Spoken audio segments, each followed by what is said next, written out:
नमस्कार। वैसे आप सबकी कक्षाएं लाइव ही होती हैं और लाइव ही में पढ़ाने में अच्छा भी लगता है। ऑफलाइन में ऐसा लगता है कि जैसे मैं खुद से ही बोल रहा हूँ, खुद के सामने ही देख रहा हूँ, खुद का ही वीडियो है। मज़ा नहीं आता पढ़ाने में भी, और आपको भी अच्छा नहीं लगता होगा। बहरहाल ऑफलाइन और ऑनलाइन में बहुत ख़ास अंतर नहीं है जो वीडियो रिकॉर्ड करके भेजा जा रहा है उसमें। वैसे भी आपकी कोई समस्या बचने नहीं पाती है, कुछ बच भी जाती है तो आप व्हाट्सएप कर देते हैं, लेकिन मैं आपको लाइव पढ़ाऊंगा, उसमें कोई दिक्कत नहीं है। लाइव पढ़ने में बहुत सारे बच्चे ऐसे हैं कि जो लाइव नहीं पढ़ पाते। एडमिशन 200 करीब का है और मुझे देखते हैं प्रतिदिन अधिकतम 30 लोग। बाकी लोग तो ऑफलाइन ही देखते हैं, रिकॉर्डेड वीडियो उनके लिए हो जाता है। लेकिन मुझे अच्छा लगता है पढ़ाने में। बहरहाल आज और कल पिछला बीता हुआ ये 2 दिन से इंटरनेट ख़राब है। स्पीड अच्छी आ रही डाउनलोडिंग और अपलोडिंग की, लेकिन एक पिंग होता है जिसमें नेटवर्क फ्लैक्चुएट करता रहता है, जिसके कारण वीडियो जो है वो ब्लर करने लगता है। तो मैंने शिकायत किया है, कल इंजीनियर्स आएंगे 10 से 12 के बीच में, तो संभावना है कि कल ये प्रॉब्लम सॉल्व हो जाएगी। आज के इस वीडियो में हम लोग चर्चा करेंगे भक्तिकाल की। भक्तिकाल में हमने आपसे कहा था कि भक्ति के प्रकार क्या हैं, तो भक्ति के प्रकार पर हम लोग चर्चा करेंगे। और चलिए देखते हैं। एक ग्रंथ है भागवत पुराण। भागवत पुराण, देखिए जो ऑफलाइन वीडियो आपको मिलेगा इस तरह से रिकॉर्डेड, वो बहुत क्लियर होगा, वॉइस क्लियर होगी, वीडियो क्लियर होगा, सब कुछ अच्छा होगा। बस आपस में जो हम लोग बकैती करते वो नहीं हो पाती, इसमें बस यही रहता अंतर। तो यहां पर भागवत पुराण जो है, भागवत पुराण में भक्ति के 9 साधन बताए गए हैं। कितने साधन बताए गए हैं? 9 साधन। साधन का मतलब आप सब जानते हैं, साधन का मतलब होता है कारक। और किस प्रकार का कारक? करण कारक। साधकतम करणम, साधकतमम करणम। साधन, क्रिया के साधन को कारण कहते हैं, कारक कहते हैं। कौन सा? करण कारक। मान लीजिए मैं लिखने का काम कर रहा हूं, लिखना क्रिया है, किससे लिख रहा हूं? मार्कर से लिख रहा हूं, तो मार्कर क्या है? एक साधन है। तो इस प्रकार से इसको हम देख सकते हैं कि जो भी साधन है क्रिया के, वो किस प्रकार से हैं और उसको किस प्रकार से हम देखते हैं। यहां पर क्रिया के साधन को न देखते हुए भक्ति को देखना है कि भक्ति के साधन क्या हैं। मतलब मैंने आपको बताया था पिछली क्लास में कि भगवान तक पहुंचने के लिए बहुत सारे पंथ और मार्ग बनाए गए। ईश्वर तक, परमात्मा में, आत्मा का परमात्मा से मिलन हो, इसके लिए बहुत सारे मार्ग बताए गए। अब मार्ग है तो भाई उसके लिए स्कूटर चाहिए, साइकिल चाहिए या कार चाहिए, तो वो क्या है? साधन है। इस प्रकार से भगवान तक पहुंचने के लिए एक पंथ चुन लिया आपने, सगुण चुन लिया, निर्गुण चुन लिया, राम चुन लिया, कृष्ण चुन लिया। लेकिन अब ये तो मार्ग हो गया, रास्ता हो गया। अब इस पे जाने के लिए या तो पैदल जाएं, साइकिल से जाएं, मोटरसाइकिल से जाएं। इस प्रकार से कुछ साधन की भी आवश्यकता पड़ेगी आपको। तो साधन जो भागवत पुराण है उसमें कहा गया कि भक्ति के 9 साधन होते हैं। तो उन्हीं साधनों की चर्चा करना है। यह प्रश्न कई बार पूछा गया और पूछा जा सकता है। अब इसको याद रखना है, बहुत ही महत्वपूर्ण है। लिख लेते हैं। श्रवण, कीर्तन, ठीक है, श्रवण है मतलब सुनना, कीर्तन, अब एक एक को अलग करके बताएंगे भी, स्मरण, पाद सेवन, स्मरण, पाद सेवन, ये क्या है? ये सब साधन हैं। वंदन, दास्य, अर्चना, ठीक है। कितने हो गए? 2 2 4 3 7। अब इसमें क्या बच रहा है? श्रवण हो गया, कीर्तन हो गया, स्मरण, पाद सेवन, वंदन, दास्य, दास्य भी हो गया, अर्चन, एक होता है आत्मनिवेदन, आत्मनिवेदन, और एक होता है आपका सस्य। क्या होता है? सस्य। तो सस्य क्या है ये अभी हम डिटेल में पढ़ेंगे। ये हो गए कुल मिला के आपके 9 साधन। क्या है ये? भक्ति के 9 साधन है। इनको याद करना है, आपको याद रहना चाहिए। आपको कैसे याद करेंगे उसको भी देखते हैं, कुछ तकनीक लगाते हैं। श्रवण कीर्तन, देखिए जब कोई चीज आप सुनेंगे, मान लीजिए कीर्तन आपने सुना सबसे पहले, देखिए एक विधि होती है चलते हुए क्रम में याद करना। हिंदी में मैं आगे जब आप पढ़ेंगे तो आपको बताऊंगा कि एक विधि होती है चलते हुए याद करना। चलते हुए याद करने का मतलब यह है कि मैं आपको बताऊंगा कि आप ऐसा महसूस करिए कि आप चल रहे हैं। इसी प्रकार से यह विधि है कि आपको यह सोचते हुए चलना है। तो देखिए इस सब में कीर्तन मान लीजिए कहीं पर हो रहा था, तो कीर्तन को आपने क्या किया? श्रवण किया, मतलब सुन लिया। स्वाभाविक है कीर्तन हो रहा है तो कान में उंगली डालेंगे नहीं आप। कीर्तन हो रहा था तो कीर्तन को आपने सुन लिया। जब आपने कीर्तन को सुना तो कीर्तन में से आपको बहुत सारी चीजें स्मरण हो गई, याद हो गई। हरे राम हरे कृष्ण ऐसे हो रहा था।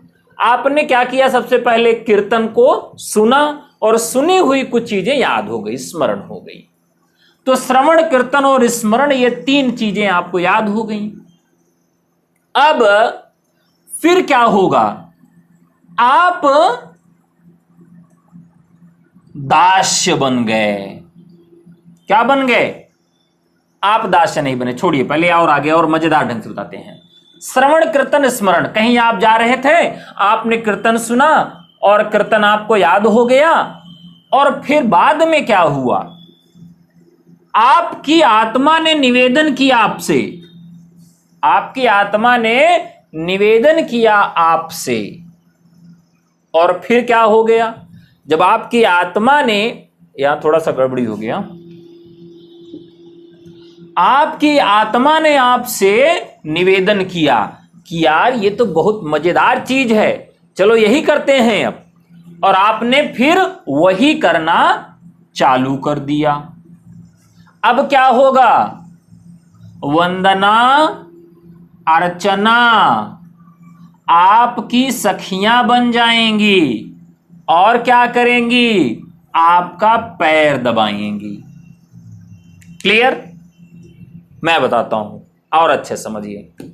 आप कहीं जा रहे थे, आपने कीर्तन को सुना, कीर्तन आपको याद हो गया, आपने सोचा यार ये तो बहुत मजेदार चीज है, आत्मनिवेदन आपने किया, स्वयं से निवेदन किया, ये इसको तैयार कर लेते हैं। जब आपने उसको तैयार कर लिया तब क्या हो गया?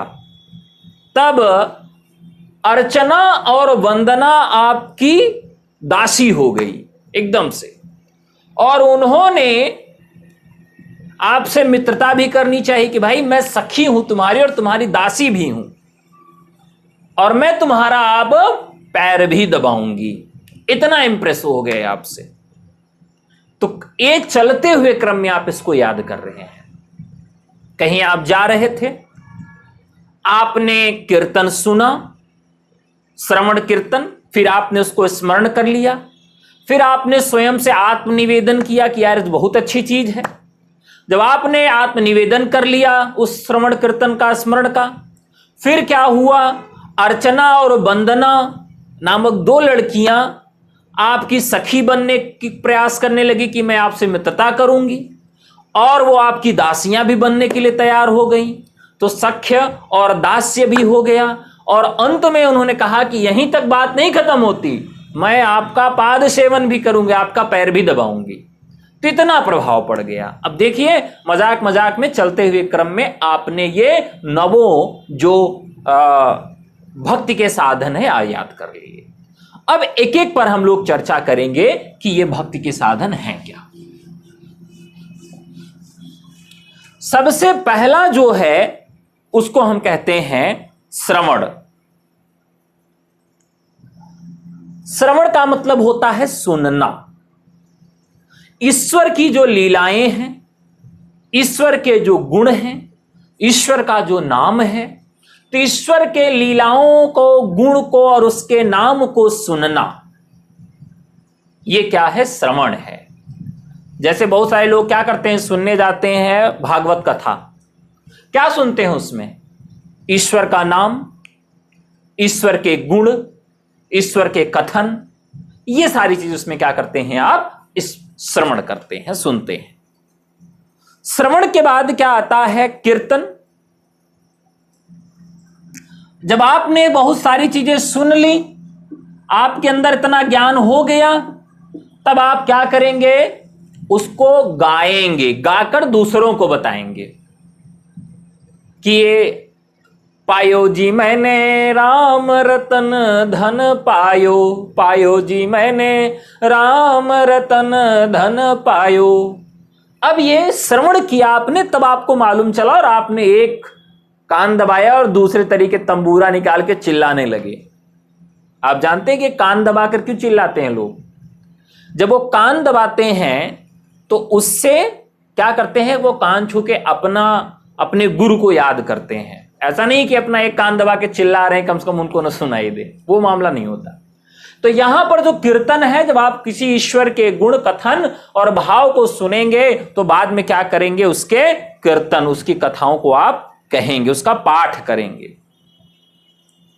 और बाद में आप क्या करेंगे? स्मरण करेंगे, ईश्वर की गुण, लीलाएं, कथन का स्मरण। अरे बाबा रे, पूतना को ऐसे मारा था श्री कृष्ण ने, और फिर उन्होंने चक्र निकाला और खच खच खच खच खच खच करते हुए वो एकदम से भल्लाल देव की तरह सबका सर काट दिया। क्या करेंगे? जो उसकी अच्छी चीजें हैं।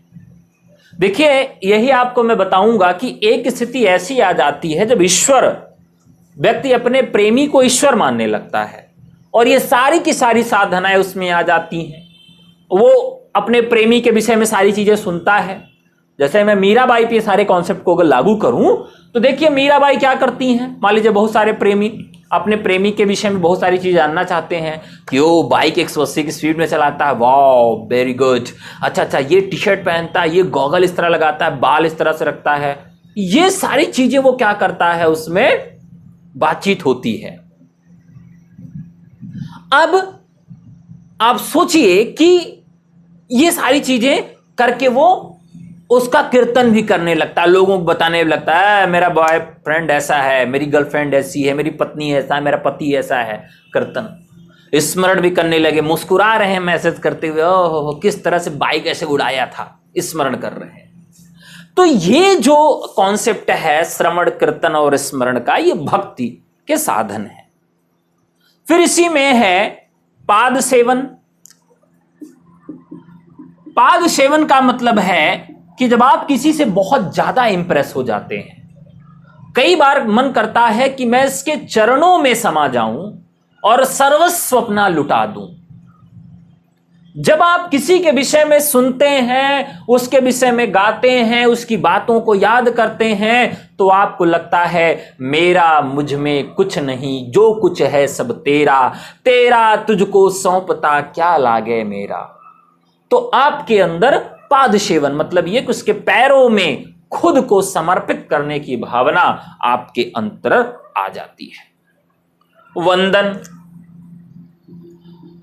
वंदन का मतलब है कि ईश्वर को आप प्रणाम करते हैं। जब आप ये सारा काम कर लिए तब आपने ईश्वर को क्या किया, प्रणाम। और फिर उसके बाद क्या आता है, दास्य। जब दास्य आएगा तो आप कहेंगे हे ईश्वर, तुम मेरे दाता हो, तुम मेरे विधाता हो, तुम मेरे पिता हो, मैं तुम्हारा दास हूं। कबीरा कुत्ता राम का।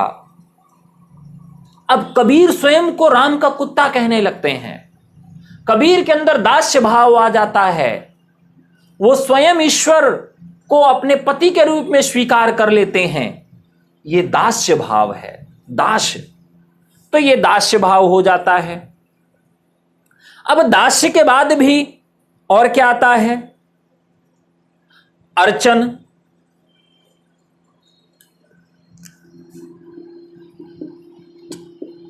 अर्चना में क्या होता है कि आपका हृदय उनको पूजता है, पुष्प चढ़ाता है और आपका हृदय और भी निर्मल हो जाता है। ये किसमें होता है? अर्चना में होता है। और फिर इसके बाद सख्य। और जब बहुत ज्यादा सिमिलरिटी हो जाती है तब वहां पर मित्रता भाव भी आ जाता है। तो कुछ जगहों पर दास्य होता है व्यक्ति और कुछ जगहों पर सख्य भाव आ जाता है। और सख्य भाव जहां आता है वहां दाम्पत्य भाव भी आ जाता है, वहां माधुर्य भाव भी आ जाता है। अगर आप देखें मीराबाई की भक्ति को तो आपको कहीं ना कहीं सख्य भाव देखने के लिए मिलता है। वो उनको पति प्रेमी के रूप में स्वीकार करती हैं, सखा के रूप में स्वीकार करती हैं।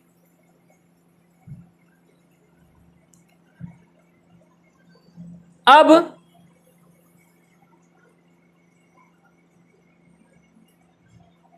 आखिरी क्या बचा है? मुझे लगता है आत्मनिवेदन।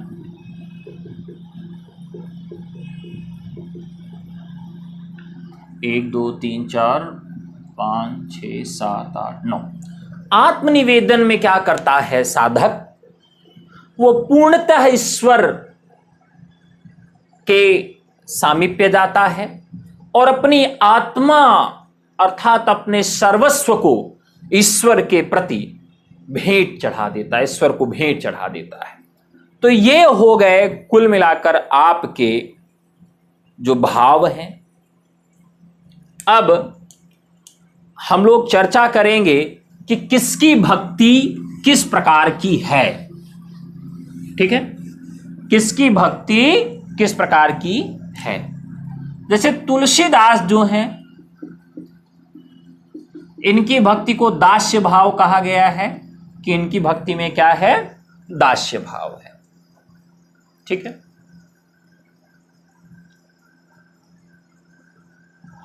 अर्जुन जो हैं कृष्ण काव्य में दास्य भाव के प्रतीक हैं। सूरदास का जो काव्य है उसमें के भी जो नायक आते हैं वह भी दास्य भाव के न होकर सख्य भाव के आते हैं। यहां सख्य लिख देता हूं। तुलसी दास्य भाव, अर्जुन सख्य भाव, क्योंकि वो श्री कृष्ण को किस रूप में मानते हैं? वो ईश्वर हैं श्री कृष्ण, लेकिन उनको वो मानते हैं कि ये मेरे सखे हैं। सूरदास भी सख्य भाव को अपने कविता में, अपनी रचना में दिखाते हैं। ठीक है। अब इसमें अर्जुन, द्रौपदी, सुदामा, ये सारे चरित्र जो हैं, इन सब में जो भक्ति की भावना है। सुदामा भी जानते हैं कि श्री कृष्ण ईश्वर हैं, लेकिन उनके जो साधना की पद्धति है वो किस प्रकार की है? सख्य भाव की है। अर्जुन की भी सख्य भाव की है, द्रौपदी की भी सख्य भाव की है। तो ये सब किस प्रकार की भक्ति में विश्वास करते हैं? सख्य भाव की भक्ति में। दास्य भाव में और लोगों को ले लेते हैं। तुलसीदास हो गए, हनुमान जी, अक्रूर। अक्रूर का नाम आपने सुना होगा। कौन सा था? चंद्रकांता। चंद्रकांता में यक्कू यक्कू ऐसे करते रहते थे, दोनों हाथ हिलाते थे, अक्रूर। तो अक्रूर जो थे, दो उनके साथ रहते थे। वो जब जहां जहां चलते थे उनके पीछे कौवा बोलता रहता था, यक्कू, ऐसे करते थे। आपने कभी चंद्रकांता देखा हो? मैं तो बहुत बचपन में देखा था। तो उसमें जो दो पात्र हैं वो किस रूप में आ रहे हैं? अक्रूर दास्य भाव। हनुमान के अंदर भी किस प्रकार का भाव है? इनके अंदर भी दास्य भाव है। विभीषण, विभीषण के अंतर्गत भी किस प्रकार का भाव है? इनके अंदर भी वही भाव है, दास्य भाव। तो दास्य भाव में आपने देखा विभीषण, अक्रूर, हनुमान, तुलसीदास जी, ये सारे लोग इसमें आ जाते हैं। अब सूरदास को हमने सख्य भाव में भी देखा है, और वात्सल्य भाव में अगर देखेंगे तो वात्सल्य भाव में भी सूरदास हमको मिलते हैं। तो एक ही व्यक्ति के अंदर कई प्रकार के भाव देखने के लिए मिल सकते हैं। तो आप देखें तो सूरदास के अंदर भी वात्सल्य भाव आपको देखने के लिए मिलेगा। कई बार वो इस प्रकार से कृष्ण काव्य में कृष्ण की बाल लीला का वर्णन करते हैं जैसे वो कृष्ण के स्वयं पिता हों या स्वयं कृष्ण की वो माता हों।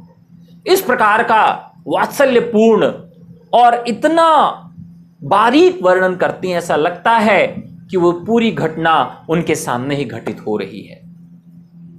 तो ये वात्सल्य भाव उनके रूप में आप देखते हैं।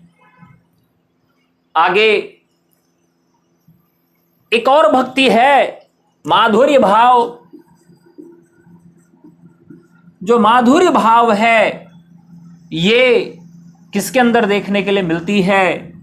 तो इसके लिए मीराबाई जानी जाती हैं। तो दाम्पत्य भाव और माधुर्य भाव ये दोनों एक ही तरह का है।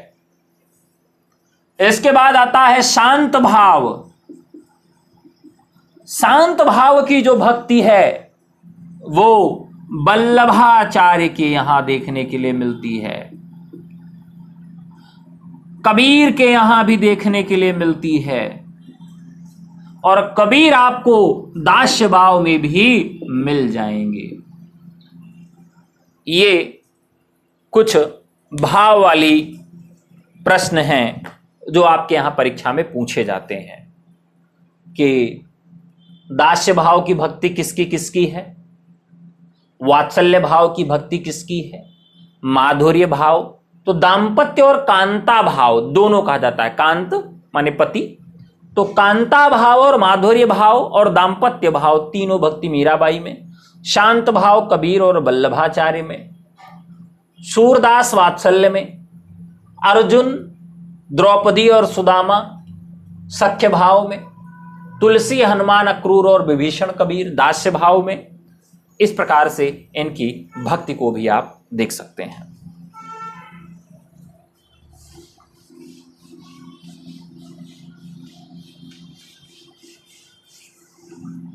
देखो भैया, जितना पढ़ा रहा हूं उतना पढ़ते हुए, उतना तैयार करते हुए चलोगे तब तो कुछ बहादुरी है, नहीं तो सब व्यर्थ है, मिथ्या है।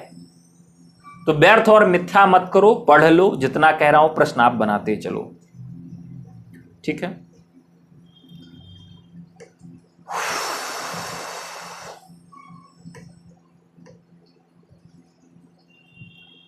तो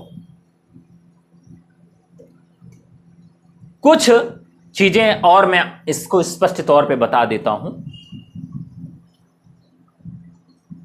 अब आपको वो चीजें बतानी है। अभी तक मैंने आपको बताए थे शुरू में भक्ति के साधन,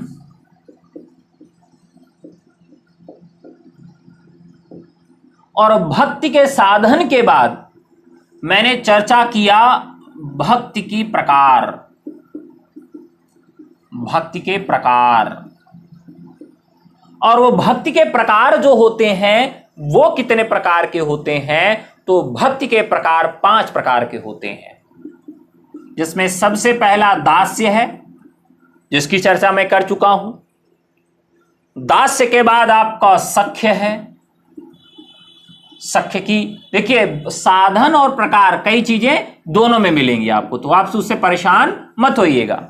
सख्य हो गया, वात्सल्य हो गया, ठीक है, वात्सल्य भी आपका इसी के अंतर्गत आ जाएगा। वात्सल्य भी क्या है? एक भाव है। शांत भाव और माधुर्य, पांचवा क्या हो गया? माधुर्य हो गया। तो भगवान और आत्मा और परमात्मा कह लेते हैं, आत्मा और परमात्मा में जिस प्रकार का अंतः संबंध है उसके आधार पर भक्ति के 5 प्रकार माने गए हैं। आत्मा और परमात्मा के बीच का जो संबंध है उसको बताने के लिए भक्ति के 5 प्रकार बताए गए हैं, जिसमें आत्मा और परमात्मा का संबंध दास्य भाव का हो सकता है, सख्य हो सकता है, वात्सल्य हो सकता है, शांत हो सकता है और माधुर्य हो सकता है। ठीक है, अब एक एक की मैं थोड़ा अच्छे से चर्चा कर देता हूं। अच्छे से क्या, मैंने बहरहाल बता ही दिया है आपसे। सख्य भाव में किसका आता है वो मैंने स्पष्ट कर दिया। वात्सल्य भाव में सूरदास आते हैं तो वह भी मैंने आपको स्पष्ट कर दिया है। माधुर्य भाव में थोड़ी सी और चीजें आपको स्पष्ट कर देता हूं। माधुर्य भाव क्योंकि थोड़ा सा ये अटपटा है। माधुर्य में कबीर भी आते हैं। अब माधुर्य में कबीर आते हैं, सर कहेंगे भैया ये क्या बता रहे हैं आप? तो राम मेरे पिय में राम की बहुरिया, तो पति और पत्नी का संबंध बता दिया उन्होंने आत्मा और परमात्मा के बीच में कि राम मेरे पति हैं, मैं राम की पत्नी हूं, राम मेरे पति, मैं राम की बहुरिया, कबीर कह रहे हैं माधुर्य भाव में। सूफीज में चले जाएंगे, सूफी काव्य में चले जाएंगे तो वहां भी आपको देखने के लिए यही बात मिलेगी कि, लेकिन थोड़ा सा संत काव्य से अलग। ये और स्पष्ट करके आपको बताऊंगा जब मैं सूफी पढ़ाऊंगा। देखिए, जो हमारा संत काव्य है, संत काव्य में जो ईश्वर हैं वो क्या है? पुरुष हैं, और आत्मा क्या है? वो स्त्री है। कबीर को अगर हम ले लें तो आत्मा स्त्री है और ईश्वर पुरुष है। लेकिन अगर हम सूफी में इस बात को ले लें, सूफी में ये बात उलट जाती है। आत्मा जो है वो पुरुष है और परमात्मा जो है वो स्त्री है। ये सूफी में आपको देखने को मिलेगा कि आत्मा पुरुष, प्रेमी जो है पुरुष है, लेकिन परमात्मा जो है वो स्त्री है। ये संत और सूफी में अंतर देखने के लिए आपको मिल जाता है। लेकिन अब इसमें यह देखिए कि आत्मा परमात्मा का संबंध के आधार पर भक्ति के जो 5 प्रकार हैं, इसमें एक माधुर्य भक्ति है। और इसी माधुर्य भक्ति में मैंने आपको बताया कबीर भी आ जा रहे हैं। इसी माधुर्य भक्ति में कांता भाव, दाम्पत्य भाव में ही मीराबाई भी आ जा रही हैं, तो उनको भी हम लोग इसी रूप में लेंगे। ठीक है, अब देखिए जो शांत भाव है, शांत भाव की भक्ति में कबीर आते हैं, वल्लभाचार्य आ गए। तो जहां पर दर्शन की बात किया जाए, संसार मिथ्या है, क्या लेकर आए हैं क्या लेकर जाएंगे, संतों की बानियां, संसार की निस्सरता, आत्मा की अमृत स्थिति, इन सब पर जिनमें बातचीत किया जाए उसको हम देखेंगे किस रूप में? शांत भाव के रूप में। तो इस प्रकार से शांत भाव भी देखने के लिए मिलता है। ठीक है, तो जो निर्गुण भक्ति है और जो सगुण भक्ति है, दोनों प्रकार की भक्तियों में शांत भाव देखने के लिए मिलता है। ठीक है, तो लगभग बातचीत अब पूरी हो चुकी है। अब भक्ति काल के दर्शन यह मैं पढ़ाऊंगा आपको नेक्स्ट क्लास में। तो भक्तिकाल के जो दर्शन हैं, रिकॉर्डेड क्लास है इसलिए बहुत बड़ी नहीं दे रहा हूं, दर्शन एक साथ इसको पढ़ा दूंगा तो दर्शन कठिन पड़ जाएगा। दर्शन जो है, कौन कौन से दर्शन भक्तिकाल में आए हैं, कौन सा कवि उस दर्शन से प्रभावित है, भक्तिकाल का कौन सा भाग उस दर्शन से प्रभावित है, ये बात हम लोग नेक्स्ट क्लास में देखेंगे।